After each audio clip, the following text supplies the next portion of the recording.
Kerala police की एक study अनुसार साल 2025 की शुरुआत से लेकर अब तक केवल 59 दिनों में केरल में 70 से भी ज़्यादा ब्रूटल मर्डर केस हुए, जो कि वाकई काफ़ी भयानक है।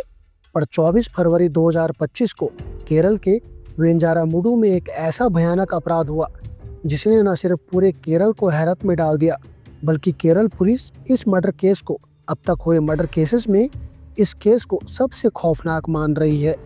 केरल पुलिस जब घटनास्थल पर पहुंची तो घटनास्थल पर मंजर इतना भयावह था कि पूरी पुलिस टीम को चेहरा ढक कर घर के अंदर जाना पड़ा। और ये खौफनाक मंजर सिर्फ एक घर के अंदर नहीं, बल्कि 3 घरों के अंदर था, जो कि सभी एक दूसरे के संबंधी थे।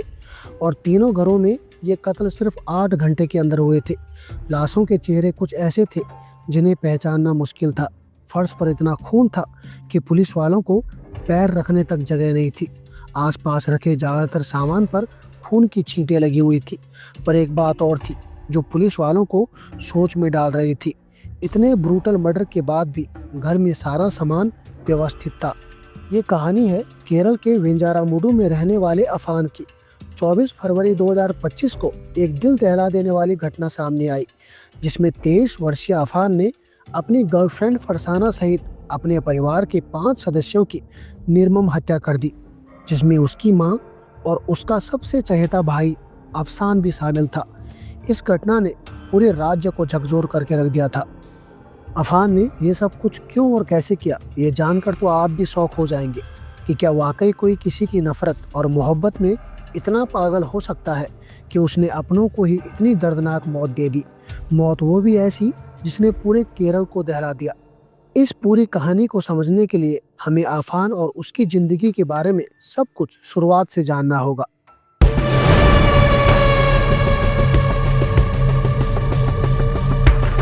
23 साल का अफान वेंजारामुडु में अपनी मां और 13 साल के छोटे भाई अफसान के साथ रहता था। अफसान अफान के दिल का टुकड़ा था। दोनों की आपस में बहुत बनती थी। अफान की मां समी, जिनकी उम्र करीब 50 साल थी, वो कैंसर जैसी गंभीर बीमारी से पीड़ित थी, जिनका इलाज तिरुवनंतपुरम से चल रहा था और उनकी हालत में अब पहले से ही काफ़ी सुधार हो रहा था। अफान के पिताजी काफ़ी सालों से सऊदी अरब के दम्माम शहर में नौकरी कर रहे थे और वही घर का सारा खर्च बेचते थे। ये अफान का एक प्यारा सा परिवार था जिसमें वो सभी एक साथ रहते थे। इस घर में सुख शांति और मोहब्बत सब था। इसके अलावा अफान की दादी और चाचा चाची भी थे, जिससे अफान और उसके परिवार वालों के संबंध बहुत अच्छे थे। अफान की दादी सलमा बीवी वेंजारामुडु के पास पेंगोडे में रहती थी, जहां उनका पुश्तैनी मकान था। वो उस घर में अकेली रहती थी और उनकी मदद के लिए एक मेड भी थी। अफान के चाचा अब्दुल लतीफ़ और चाची शाहिदा बीवी वेंजारामुडु के पास ही चुल्लालम में एक अलग मकान में रहते थे। अफान के अपने चाचा चाची और दादी के साथ भी अच्छे संबंध थे। उनकी ज़िंदगी कुछ उतार चढ़ाव के साथ चल रही थी। अफान की ज़िंदगी में एक और रिश्ता था जो बहुत प्यारा था। वो था उसका प्यार अफसाना, जिसे वो अपनी जान से भी ज़्यादा चाहता था। सब कुछ अच्छा चल रहा था। 24 फरवरी 2025 को सुबह करीब 11 बजे अफान अपनी अम्मी के कमरे में गया, जहां उसकी अम्मी चैन की नींद सो रही थी। अफान चुपचाप कमरे में गया, अपनी अम्मी की वहीं पड़ी शॉल उठाई और फिर उसने सोती हुई अम्मी का उन्हीं की शॉल से गला घोंट दिया। जब उसे लगा कि उसकी अम्मी की सांसें बंद हो गई हैं, तो वो वहाँ से चुपचाप निकल गया। उसके बाद अफान पास की ही एक फाइनेंस कंपनी में गया। अफान के पास एक छोटा सा गहना था। वो उसे वहाँ 1400 रुपये में उसने वहीं फाइनेंस कंपनी में बेच दिया। इसके बाद अफान 3 अलग अलग दुकानों पर गया, जहाँ से उसने एक हथौड़ा, एक बैग और एक चूहे मारने वाली दवा खरीदी और फिर अपने घर गया, जहाँ उसने सोचा कि एक बार फिर से अम्मी को देख लिया जाए, तसल्ली कर ली जाए कि वो मर चुकी है या नहीं। पर जब अफान अपनी अम्मी के कमरे में पहुँचा तो उसने देखा कि उसकी अम्मी की सांसें अब भी चल रही हैं।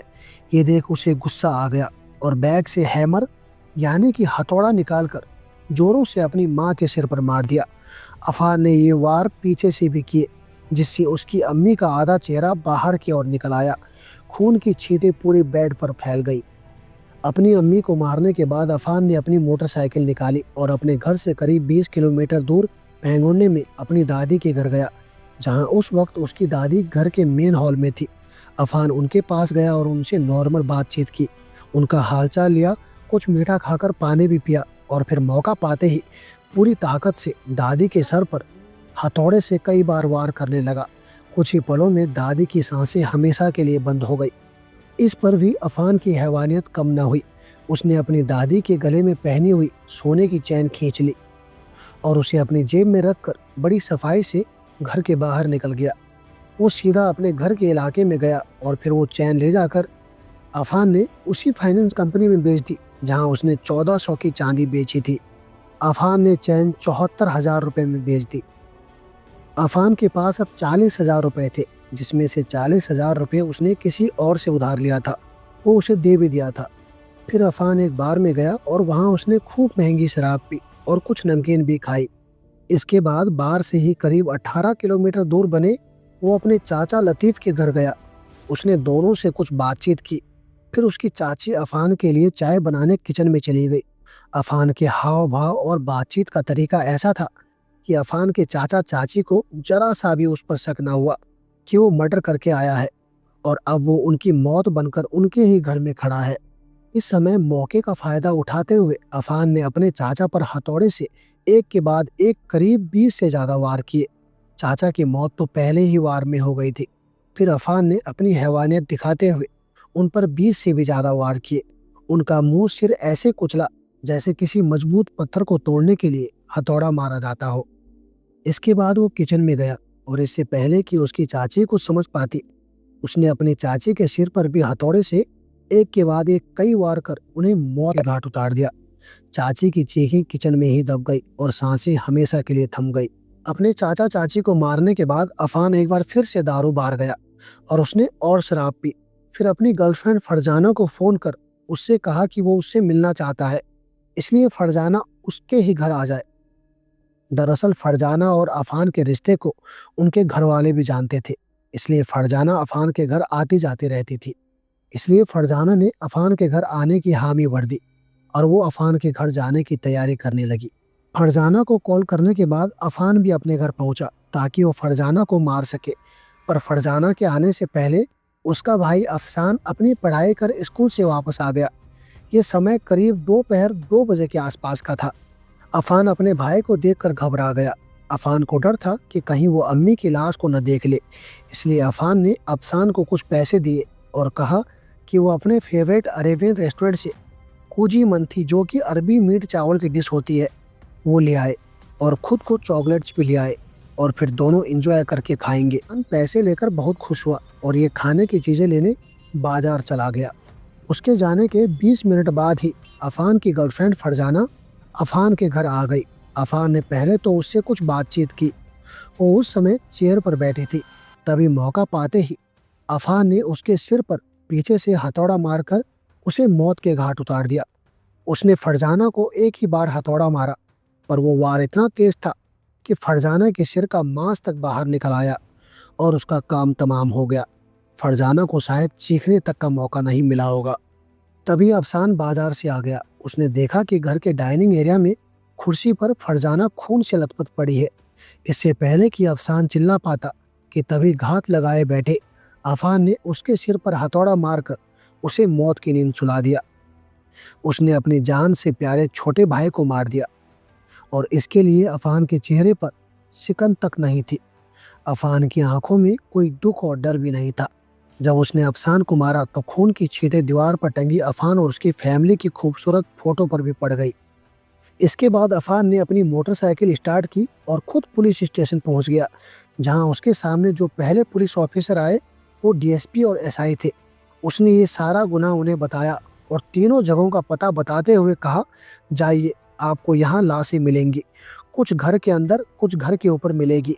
यही नहीं, अफान ने पुलिस वालों को हर मर्डर की सारी बातें बताई। ये सुनते ही पुलिस अधिकारियों के पैरों तले जमीन खिसक गई। पूरे थाने में सनसनी मच गई। इतने सारे मर्डर करने के बाद एक आरोपी खुद आकर पुलिस को सब बता रहा था। पुलिस अफान को जेल में डालती कि तभी अचानक अफान की हालत बिगड़ने लगी। उसके मुंह से झाग आने लगा और कुछ ही पलों में वो बेहोश हो गया। दरअसल चाचा चाची को मारने के बाद अफान ने वही चूहे मारने की दवा खा ली थी जो उसने बाजार से खरीदी थी। अफान ने ये पहले सोच लिया था कि सबको मारने के बाद वो खुद को भी खत्म कर लेगा। अफान जैसे मर्डर को एक तरफ तो पुलिस ने हॉस्पिटल में एडमिट कराया और फिर दूसरी तरफ पुलिस की टीम उन तीनों जगहों पर पहुंच गई जहां लाशों का मंजर था। सबसे पहले पुलिस अफान के घर पर ही गई, जहां मेन हॉल के फर्श में अफान के छोटे भाई अफसान की लाश पड़ी थी और उसके चारों ओर 500 की नोटें बिखरी पड़ी थी। अफसान का सिर बुरी तरह कुचला हुआ था, उसके सिर का दिमाग का भाग तक बाहर निकल आया था। दूसरी लाश फरजाना की थी, जो अब भी बिल्कुल फिल्मी तरीके से चेयर पर ही थी, क्योंकि अफान ने जब उसके सिर पर हथौड़ा मारा तो वो उस समय बैठी हुई थी। फरजाना के सारे कपड़े खून से लथपथ थे। पुलिस को अब तीसरी लाश की तलाश थी। सब जगह देखते हुए पुलिस ऊपर के कमरे में गई, जहां अफान की मम्मी खून से लथपथ पड़ी हुई थी। पर जब पुलिस ने ध्यान से देखा तो उनकी सांसें चल रही थी। ये देखते ही पुलिस ने फौरन एम्बुलेंस बुलाकर अफान की मम्मी को हॉस्पिटल पहुंचाया। इसके बाद पुलिस अफान की दादी के घर पेंगोडो गई, जहां उसकी 80 साल की बूढ़ी दादी मरी हुई पड़ी थी और फर्श पर चारों ओर खून ही खून था। दादी का चेहरा इतना ज़्यादा कुचला हुआ था कि समझ ही नहीं आ रहा था कि ये है कौन। अफान की दादी के सिर और चेहरे की हालत अफान की नफरत को बयां कर रही थी। पुलिस की एक टीम चुल्लालम गई, जहां अफान के चाचा चाची का घर था। उनकी लाशें घर के मेन डाइनिंग हॉल में थी। चाचा लतीफ़ की लाश बहुत ही भयानक थी। पूरा सिर इस तरह कुचला हुआ था कि उनकी आंखें तक नहीं दिख रही थी। थोड़ा और आगे बढ़ने पर पुलिस को अफान की चाची की लाश किचन में मिलती है। उनकी भी सेम तरीके से हत्या की गई थी। वहाँ सभी को एलपीजी गैस की भी बदबू आ रही थी, क्योंकि पुलिस के पास लाश थी और कातिल भी था। पर पुलिस को बस एक जवाब चाहिए था कि आखिर अफान ने अपने ही परिवार के लोगों को इतनी दर्दनाक मौत क्यों दी। और यही जवाब केरल की सारी जनता को चाहिए था। करीब 2 दिन हॉस्पिटल में रहने के बाद अफान की हालत थोड़ी बेहतर हुई तो पुलिस के पूछने पर हत्या की बहुत ही अजीबोगरीब वजह बताई। उसने कहा, मुझे 3 लोगों से बहुत प्यार था, इसलिए उन्हें मार दिया। 3 लोगों से बहुत नफरत थी, इसलिए उन्हें मार दिया। पुलिस को जवाब अजीब लगा तो उन्होंने उससे फिर से हत्या की वजह पूछी तो उसने अपनी बात को दोहराते हुए बताया कि उसकी माँ को कैंसर है, उनका इलाज चल रहा था। पिता उसके सऊदी अरब में हैं और उन पर काफ़ी कर्ज है। चाचा बहुत अमीर हैं। हमारी परेशानी में उन्होंने 1.5 लाख की मदद की, पर फिर दोबारा पैसे मांगने पर मना कर दिया, बल्कि उनके लिए 10 लाख भी बहुत छोटी बात थी। यही कारण उसका दादी को मारने का भी था। अफान ने कहा, दादी के पास सब कुछ था, पर उन्होंने भी हमारी कोई मदद नहीं की। अब उसके पास उसकी माँ के इलाज के लिए पैसे नहीं थे। घर पर बहुत सारा कर्जा हो गया था। चाचा दादी लगभग हर किसी ने ही उसकी मदद करने से इनकार कर दिया था। अफान को अपने चाचा और दादी से बहुत नफरत हो गई, इसलिए उसने चाचा चाची और दादी को मारने का प्लान बनाया। पर फिर उसे लगा कि उसको मारने के बाद वो जेल चला जाएगा, तो फिर उसकी माँ, भाई और गर्लफ्रेंड, जिसे वो बहुत प्यार करता था, उनका ख्याल कौन रखेगा। ये सोचकर अफान ने तीनों को भी मारने का प्लान बना लिया और फिर अपनी प्लानिंग के अनुसार एक एक को हथौड़े से कूच कर मौत के घाट उतार दिया। इन सभी हत्याओं को अंजाम देने के बाद अफान शांति से थाने गया और अधिकारियों को बताया कि उसने 3 स्थानों पर 6 लोगों पर हमला किया है और कहा कि वो सभी अब तक मर चुके होंगे।